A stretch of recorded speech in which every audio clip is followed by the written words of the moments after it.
Data type কি, কোনো প্রোগ্রামে বা কোনো জায়গায় আমরা কি ধরনের ডাটা পুট করব, সেটি নিউমেরিক হবে নাকি আলফাবেট হবে নাকি ডেট অ্যান্ড টাইম হবে, তা আগে থেকে আমাদের ডেটাটি সেট করতে হয়।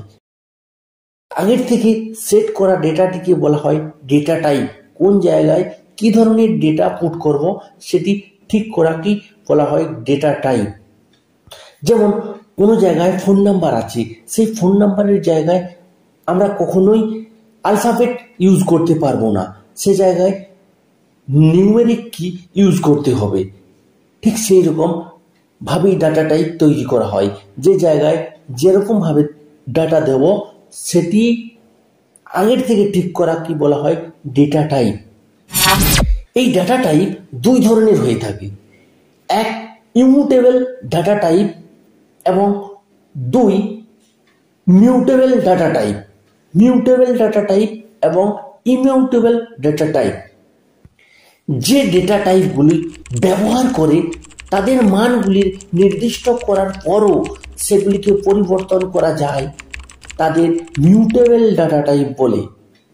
ইমিউটেবল ডাটা টাইপ যে সমস্ত ডাটা টাইপগুলি ডাটার উপাদানগুলির একবার তৈরি করার পর সেগুলিকে পরিবর্তন করা যায় না, তাদের ইমিউটেবল ডাটা টাইপ বলে। এই ইমিউটেবল ডাটা টাইপের মধ্যে আছে নাম্বার বা numeric data type, string data type, boolean data type, none data type. এগুলি হলো ইমিউটেবল ডাটা টাইপ। এই ডাটা টাইপগুলি একবার তৈরি করা হয়ে গেলে সেগুলিকে আর পরিবর্তন করা যায় না, এগুলিকে ইমিউটেবল ডাটা টাইপ বলে। এই ধরনের ডাটা টাইপগুলি অপরিবর্তনশীল, এগুলিকে আর পরিবর্তন করা যায় না। এরপর আসি মিউটেবল ডাটা টাইপ। যে সমস্ত ডেটাগুলি ব্যবহার করে তাদের মান নির্দিষ্ট করার পরও সেগুলির পরিবর্তন করা যায় সেগুলিকে বলা হয় মিউটেবল ডাটা টাইপ। অর্থাৎ কোনো ডেটার মান আগে থেকে ঠিক করার পর যদি সেগুলির মানের পরিবর্তন করা যায় তখন তাকে মিউটেবল ডাটা টাইপ বলে। পরিবর্তনশীল ডাটা টাইপ বা মিউটেবল ডাটা টাইপ এর মধ্যে আছে list data type, tuple data type, set data type, frozen data type,